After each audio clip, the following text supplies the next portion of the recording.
I'm Flora Lake-Smith. If you tuned into the news at all this week, you likely heard this new medical guidance from the Trump administration.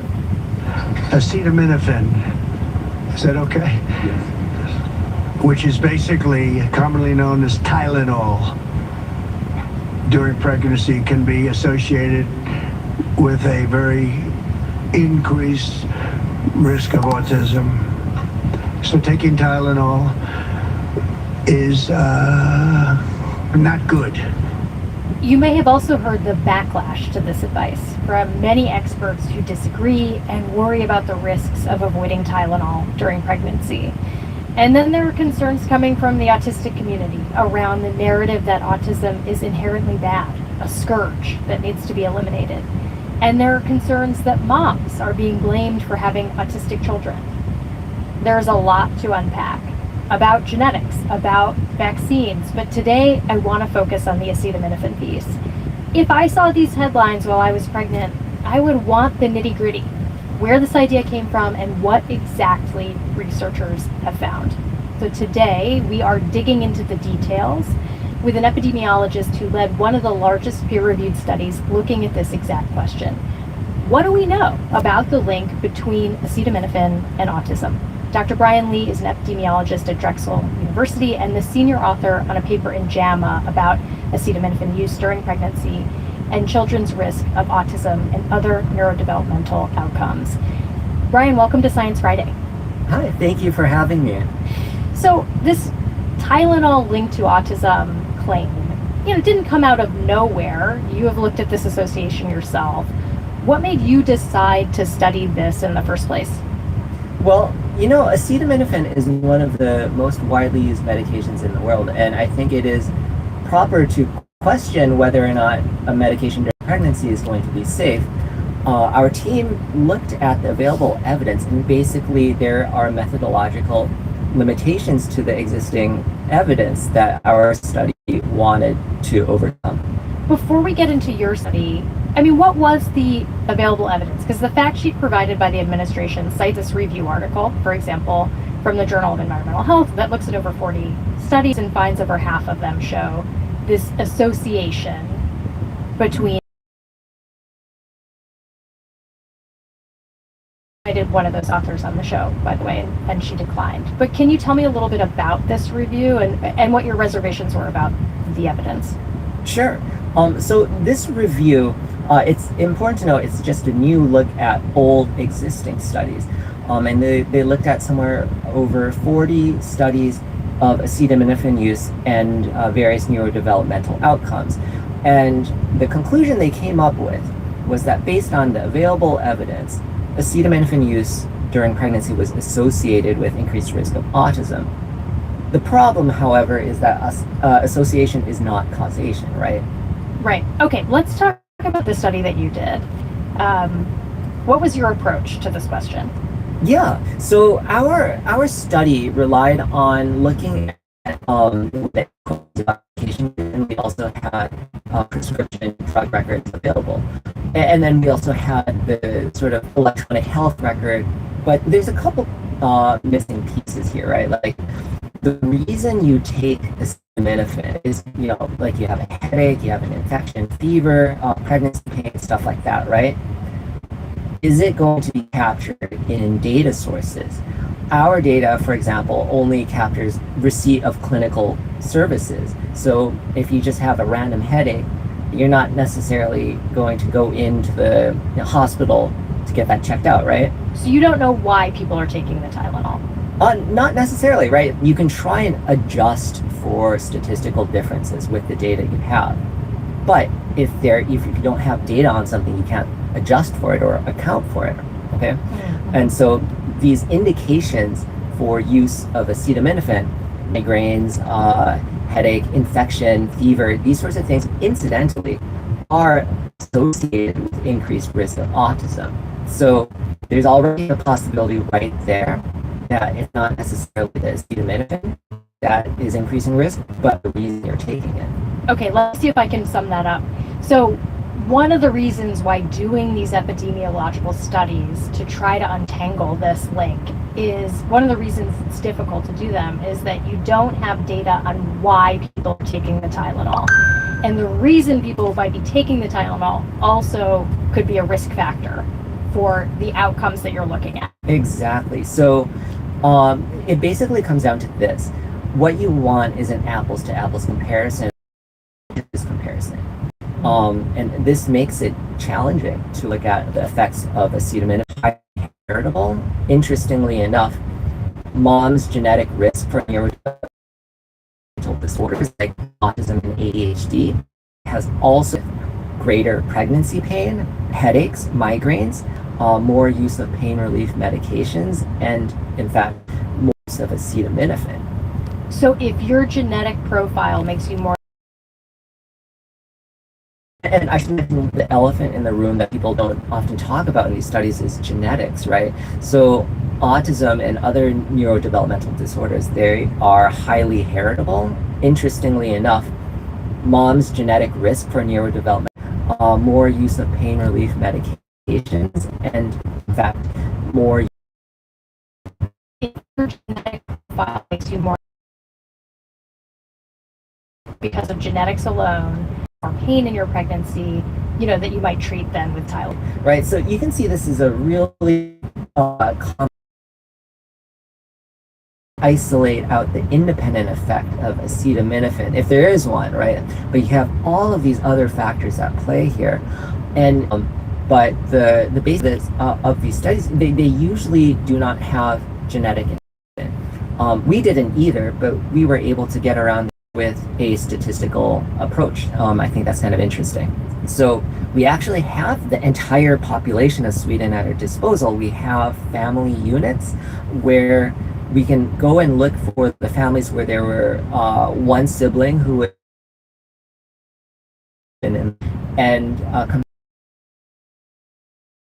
exposed sibling. And what happened was, without the sibling control, we saw the exact same statistical association that, acetaminophen supposedly increases risk of autism. But when we did the sibling control analysis, that small statistical association completely flat disappeared. In other words, there was no evidence to support that acetaminophen. And these were pregnancies where the parent took Tylenol during one pregnancy but not the other.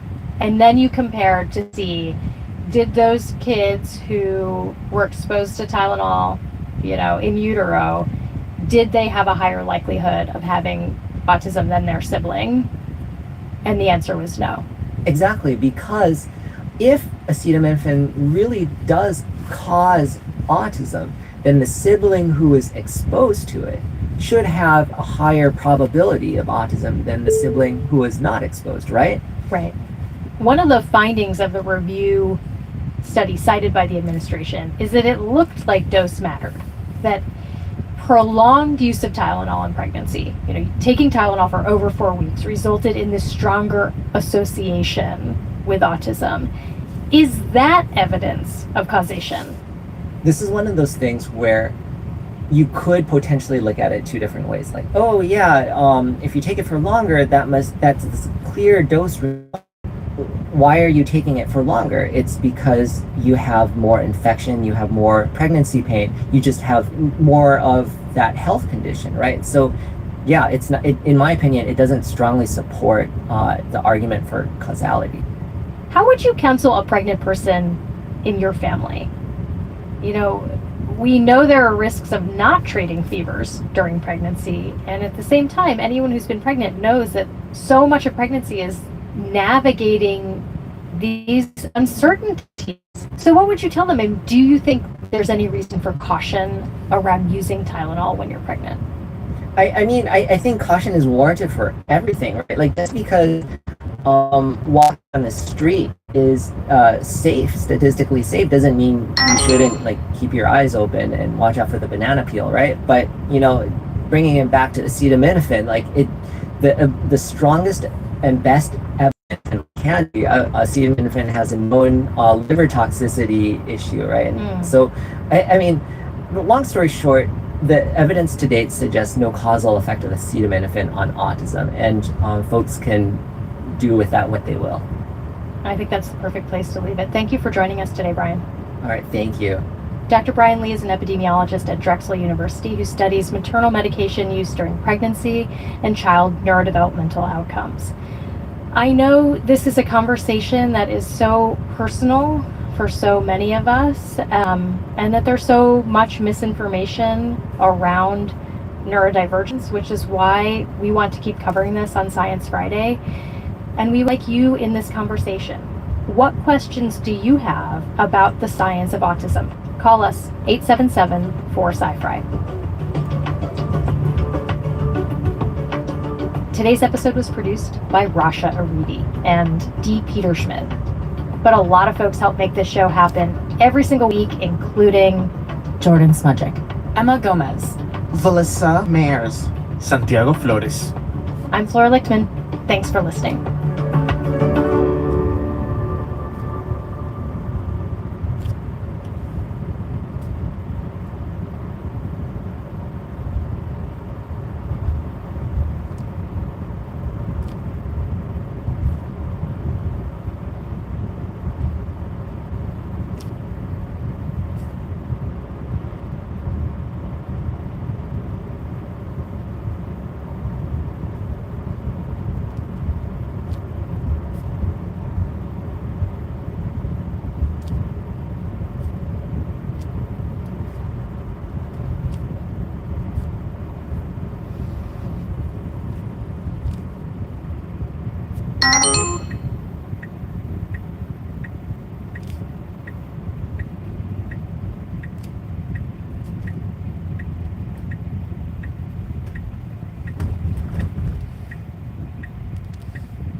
I mean, to be honest, it is feeling a little boy who cried wolf at this point. I mean, has something changed? Yeah, right. Yeah, what's different? What's different? That is an extremely fair question. I can say there are a few things that have kind of tipped things over the edge here. And for one thing, we have had like poultry farms being hit super, super hard. So right now, the biggest outbreak of bird flu in U.S. history is sweeping across this country, leaving millions of hens dead. Since the outbreak started in 2022, the avian flu has impacted more than 135 million birds. We're hearing about these super high egg prices. You can't find eggs, which is partly because of bird flu. Eggflation is back with a vengeance, and it's cooking the family's grocery budget. Are they going up more? Are all the birds gonna die? Wendy, I've seen reports of egg smuggling, like people getting busted bringing eggs across the border. Also, like in New York City, in the Bronx, the bodegas are like selling egg loosies. Like, you know, you can usually buy like one cigarette at a time. They're selling like 2 eggs at a time. In Australia too, eggs crazy expensive right now. Supermarkets empty, kind of like the pandemic where the toilet paper used to be, just like it's kind of like that, but for eggs. Yeah, and I mean it is really like blowing up beyond chickens and eggs. So, you know, at this point they found the bird flu in like all sorts of animals, more than 450 species. Recent tests show avian flu was detected in foxes, raccoons, skunks, and even domestic cats. Many health experts are calling this a global pandemic of animals. The UN has called the spread in animals, quote, unprecedented, actually. And then, yeah, like all this is happening while the Trump administration is making cuts to science and to a bunch of the agencies that handle public health in the US. Right. So with all this going on, we are just getting this steady drumbeat of headlines and news reports saying that this bird flu is the real deal. No more boy who cried wolf, Wendy. It's only a matter of time before this thing could totally blow up and land us in another global pandemic. What I'm here to tell you is this is a very serious threat to humanity. When we say we are in emergency mode, that is the mode we are in right now. Could potentially lead to another pandemic. Oh man, are they right? That's what we're gonna find out After the break.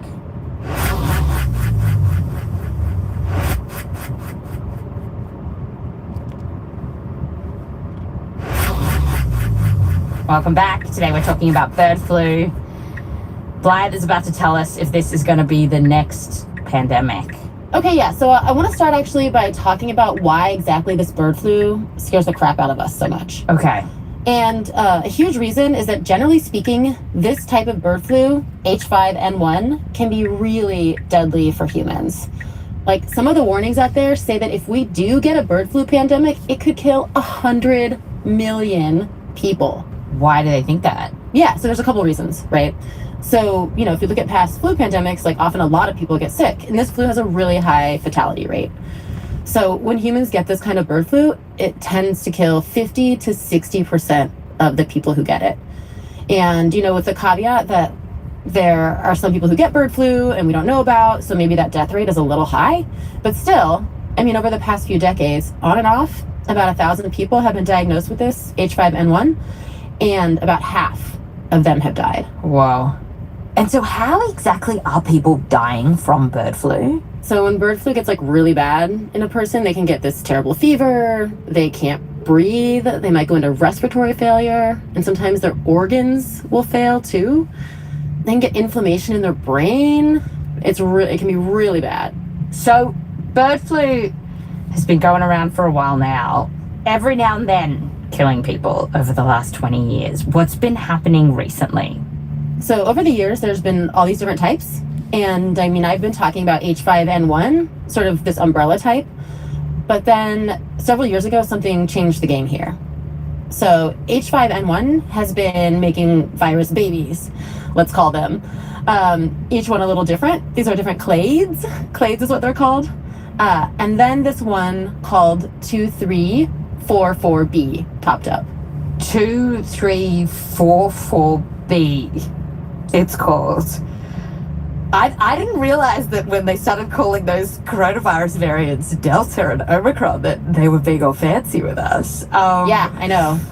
We didn't realize most of the time it's these really nerdy number names that are a little bit hard to keep track of. Okay, so but this 2344B, that is what people are freaking out about right now. Yeah. Mm-hmm.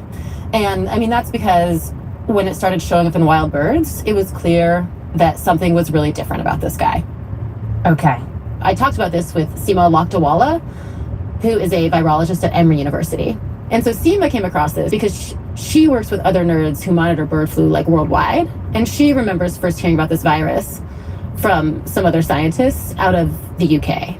I would say 2021, where like birds were just falling out of the sky dead. Wait, they were like literally falling out of the sky dead? Yeah. That's their description. We've had more birds fall out of the sky. Like, it is bad.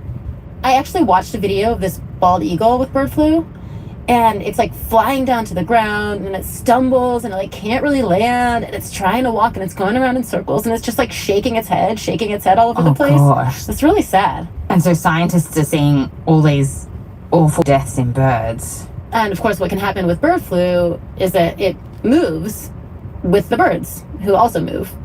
So it makes its way to other countries, including the US. And we start seeing it in wild birds and in chickens. And this is like late 2021, 2022. Okay. And so in the US, what we do when this happens, when it shows up on like a poultry farm, whatever, we kill those birds.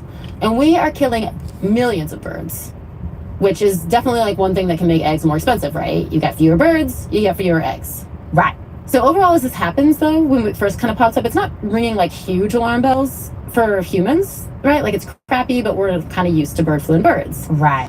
But then this virus starts showing up in like more and more mammals. And scientists always keep an eye on that, because once a virus starts like jumping species, maybe adapting to these different hosts, you start to worry that it could get to a point where it's easier for it to move from human to human. Which at this point hasn't really happened. Right. But here is dead seals that like freaked people out here because they were sad about seals. The important thing was that the seals started giving this virus to each other. They just like one seal sucks up some bird crap, another one does. They think the seals were actually spreading it.